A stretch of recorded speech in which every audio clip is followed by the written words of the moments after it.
Hello and welcome everyone, you watching E24। मैं आपके साथ सिद्धांत, और जैसा कि आप देख सकते हैं इस वक्त मेरे डबल विंडो पर पंचायत सीरीज के, या फिर पंचायत ही क्यों, एक बहुत ही कमाल के एक्टर मौजूद हैं।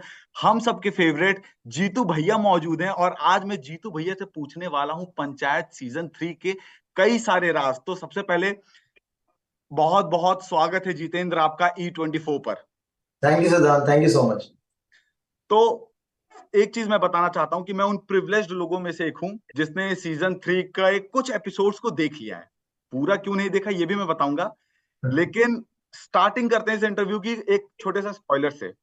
सीजन 3 एपिसोड 1 पहला कॉन्वो, कि फुलेरा जो है ना वो कई मामलों में आपके लिए बहुत ज्यादा वेलकमिंग रहा है नई ज्वाइनिंग के पहले। रियल लाइफ में पंचायत कितना वेलकमिंग है आपके लिए?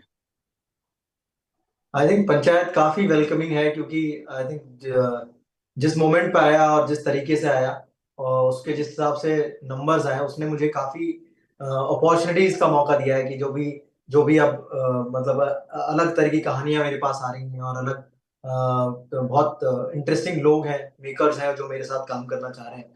तो ये अपॉर्चुनिटीज दी है पंचायत ने, तो काफी काफी ज्यादा वेलकमिंग रहा मेरे लिए।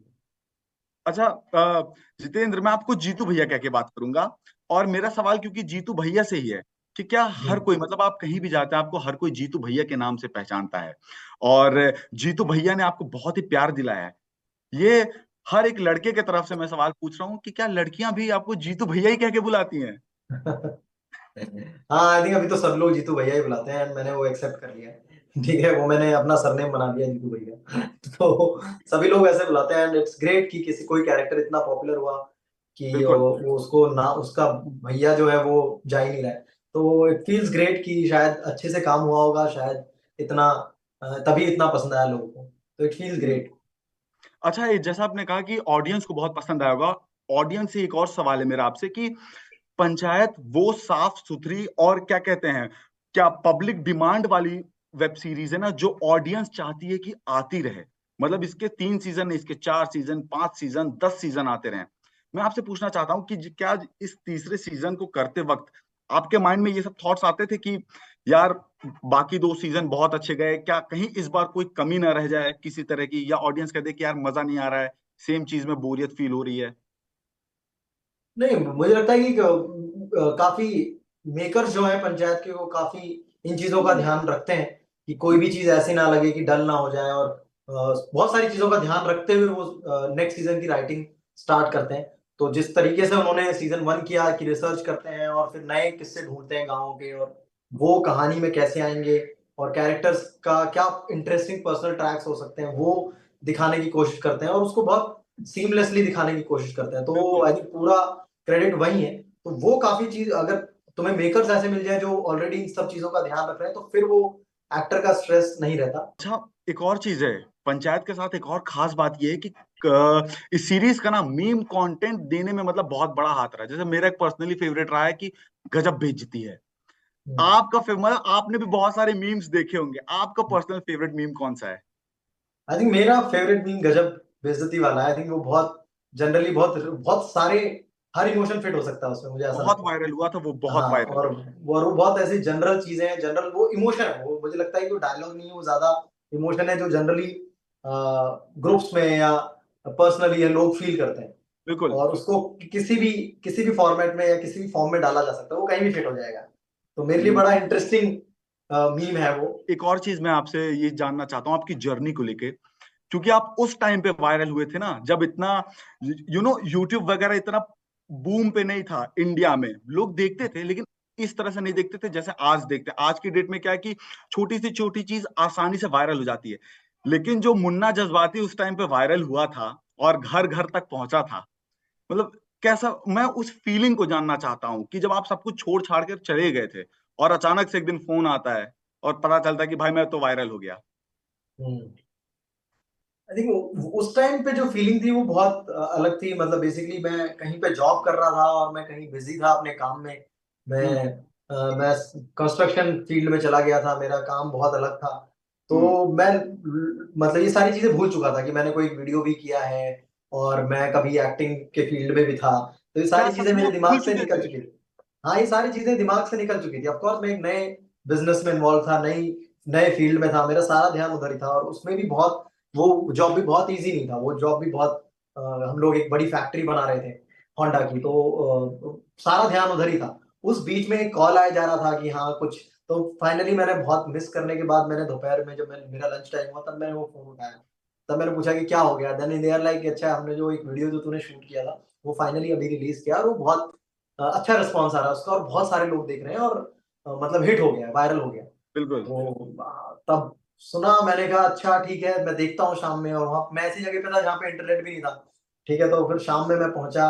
मैंने जब जब इंटरनेट के पास पहुंचा तो फिर मैंने वो वीडियो देखा, और रिस्पॉन्स देखा लोगों का कि लोगों को कितना ज्यादा पसंद आ रहा है वो character.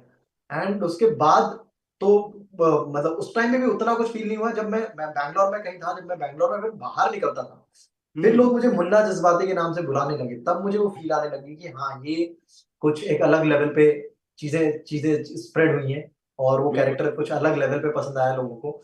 Then I reconsider myself कि मुझे शायद एक्टिंग में वापस जाना चाहिए, और एक्टिंग सीख करके वापस जाना चाहिए, मुझे शायद एक्टिंग स्कूल्स में अप्लाई करना चाहिए। जब आपने फिल्म की थी एक शुभ मंगल ज्यादा सावधान, और उसमें क्योंकि आप 2 टायर 3 टायर सिटीज में आप ज्यादा पॉपुलर हो, और लोग आपको देखते रहते हैं, छुप छुप के देखते रहते हैं, पब्लिकली देखते रहते हैं, शेयर करते रहते हैं। वो जो एक किसिंग मोमेंट था, वो करने के पहले मतलब आत्मा ने ऐसा मना किया था कि यार, माना कि एक्टर हूं लेकिन नहीं यार, करना चाहिए या नहीं करना चाहिए? नहीं मतलब ऑफ कोर्स, मतलब ये किसिंग सीन सुनने में ऐसा लगता है कि हाँ कि किसिंग सीन है, दो सेम जेंडर लोगों के वाले लोगों के बीच में किसिंग सीन है, सुनने में वो हम्म। लगता है। बट बहुत टेक्निकल चीजें होती हैं।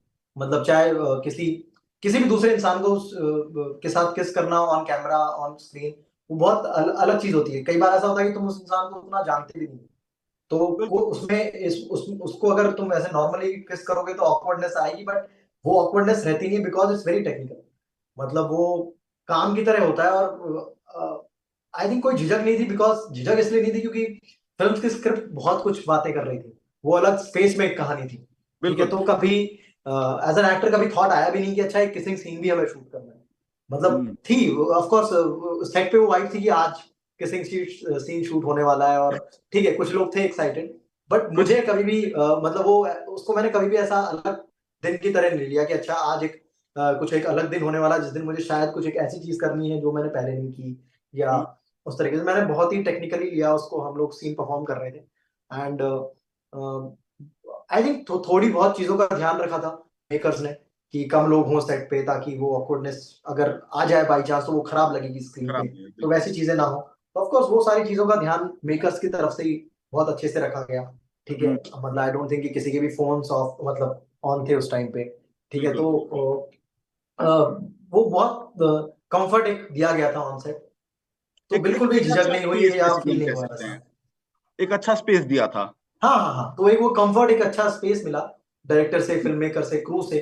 तो उस सपोर्ट में वो कब वो मोमेंट आके चला भी गया पता भी नहीं चला ऑनेस्टली। अच्छा, जीतू भैया अगेन, मैं आपसे एक सवाल पूछना चाहता हूँ कि कभी जैसे ऐसा होता होगा ना कि रात में अकेले बैठते होगे और अपनी जर्नी को लेके सोचते होगे कि from TVF to amazon Prime then movies, ये सब तो अपने लाइफ का ग्राफ जब आप एनालाइज करते हो चीजों को, आते हैं थॉट्स, आते हैं कि जर्नी कैसी थी, कहाँ तक जाना है? हाँ मतलब ऑफ कोर्स बैठ के सोचता हूँ तो मैं सरप्राइज ही होता हूँ कि कैसे मैं एक इंजीनियर बनने निकला था आज से 2008 में मेरा सिलेक्शन हुआ था आईआईटी में।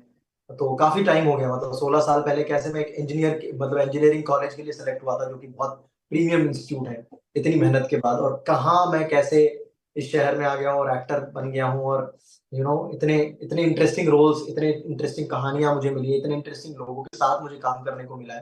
तो सरप्राइज करती है मुझे ये चीजें, और मैं ज्यादा ग्रेटफुल होता हूँ अपनी लाइफ में कि हाँ मतलब जो मैं करने आया मैं वो कर पाया। और ऑफ कोर्स मतलब जिस तरह की कहानियां मैं, सबसे बड़ी बात होती है कि जिस तरह की कहानियां मुझे पसंद है उस तरह की हम्म। कहानियां मैं कह पा रहा हूँ। ठीक है, तो और वो कहानियां बन भी रही हैं। ठीक है, वो कहानियों हाँ। का एक अलग स्पेस क्रिएट हुआ है कि वो कहानियों का एक को बहुत बनाया जा रहा है, उन कहानियों को बहुत सपोर्ट किया जा रहा है बहुत सारे प्रोड्यूसर्स द्वारा।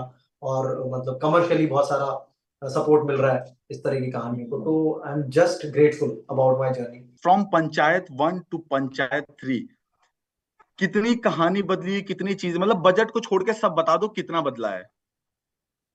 आई थिंक बदलाव बदलाव तो बहुत बहुत ज्यादा कर दोगे तो वो शो ही नहीं रहेगा। आई थिंक जो सीजन 1 और 2 का स्पेस है, उसी स्पेस में रहते हुए हमने सारे कैरेक्टर्स की कहानियां खोली हैं, उनके पर्सनल हम्म। ट्रैक्स भी दिखाना चालू हैं। End of hmm. कोर्स मुझे तो लगता है कि गांव में कहानी किस्सों की कमी नहीं है, और वही कहानी किस्से वापस रिसर्च करके उठाए हुए हैं और उनको कहानियों में पिरोया गया है चंदन हम्म। कुमार ने और दीपक कुमार मिश्रा ने। तो हम्म। वापस से और अतरंगी माहौल देखने को मिलेगा गांव का एक। तो यही मैं कमिट कर सकता हूँ अभी स्टेज पे, बाकी तो ऑडियंस देख के बताएगी कि उनको क्या फील हुआ। बट मेरे हिसाब से I think is in the similar space जिस तरह से सीजन 1 सीजन 2 थे।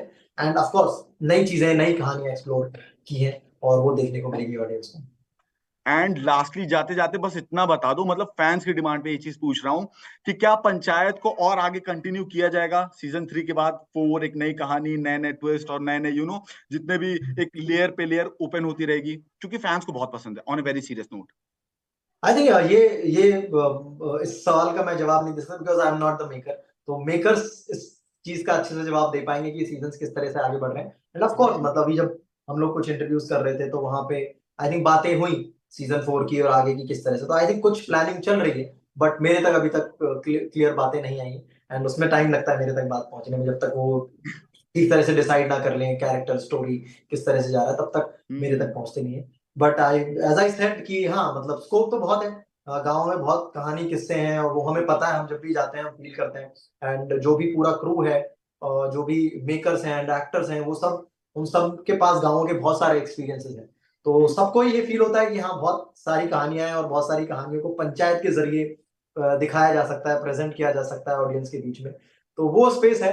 बाकी देखते हैं कब तक लोग इंट्रीग्ड रहते हैं, कब तक लोग इस चीज को एंजॉय करते हैं। तो तब तक तो आई फील कि बहुत सारा स्पेस है इस कहानी आगे बढ़ने का। बिल्कुल, और बहुत सही आपने बात कही, क्योंकि मैंने कुछ एपिसोड्स देख लिए हैं। अब इस कॉन्वर्सेशन के बाद मैं जाके बाकी के एपिसोड्स देखूंगा और देखूंगा कि कहाँ कहाँ कहानियां कितने लेवल पे ओपन हो रही हैं।